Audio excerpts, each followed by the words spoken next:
Greetings Internet, and welcome back for another Oxleymations presentation. For today's video, it's another package unboxing. Yes, and to the observant in the audience, you may have noticed that I've got a couple of little short friends over here. That's because this particular package goes along with this collection that I've been slowly building over the last couple of months.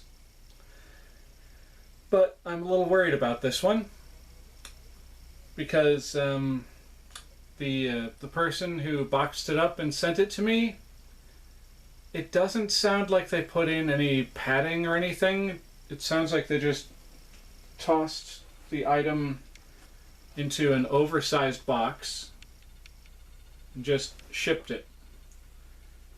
Because normally when I get boxes, I've got one right over here that I've been saving for another video that I can show you for, demonstrative purposes.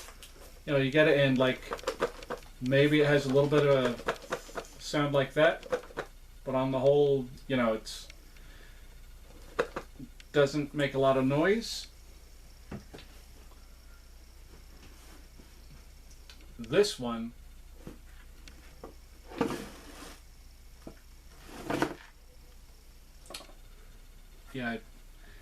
I don't want to rattle this one around too much, because with this particular figure, there's a couple of parts of it that over the last 40 odd, now almost 50 years, the rubber that makes up some of these parts gets a bit brittle.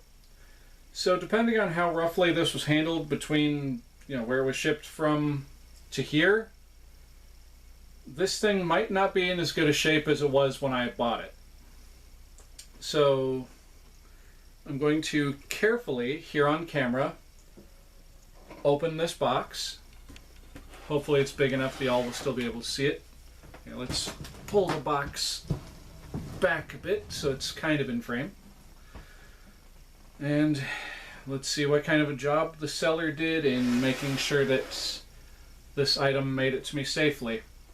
No offense is intended to the seller. I doubt they're going to watch this.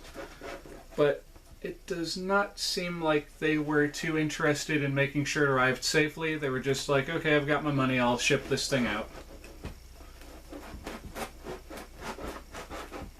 I could be completely wrong on that, but it's just kind of the way it seems from the packaging job. Well, folks, here we go.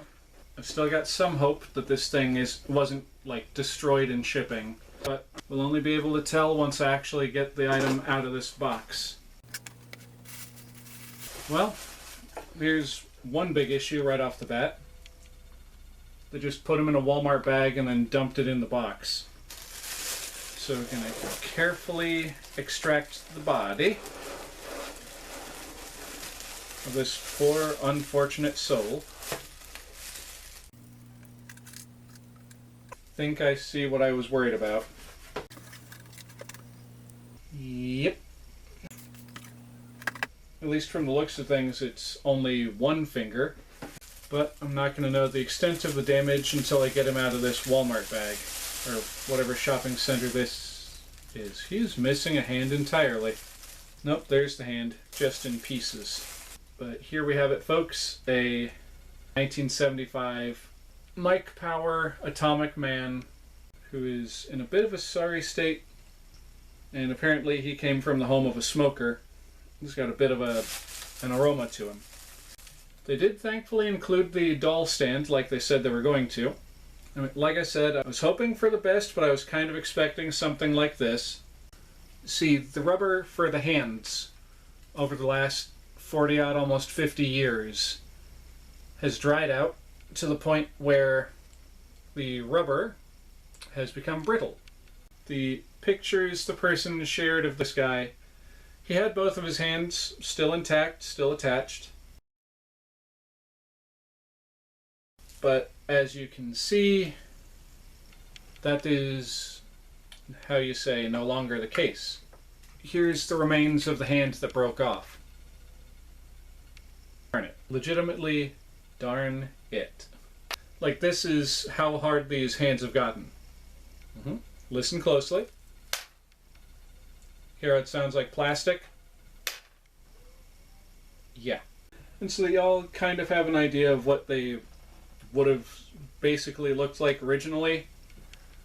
Here's the Kung Fu gripping hand of my reproduction air adventurer. It's okay.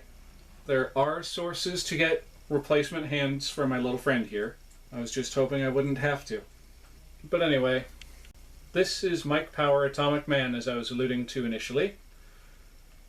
He's not supposed to have shoes, but apparently someone decided to cut down a pair of regular G.I. Joe boots and make him a pair of shoes. I think. Otherwise these could be... No, they're not. I was going to say, otherwise these could be the short G.I. Joe shoes that came with certain outfits, but they're not. Let's go ahead and get those off you, Mr. Mike Power, carefully, so not to do any more damage than has already been done to your poor little self.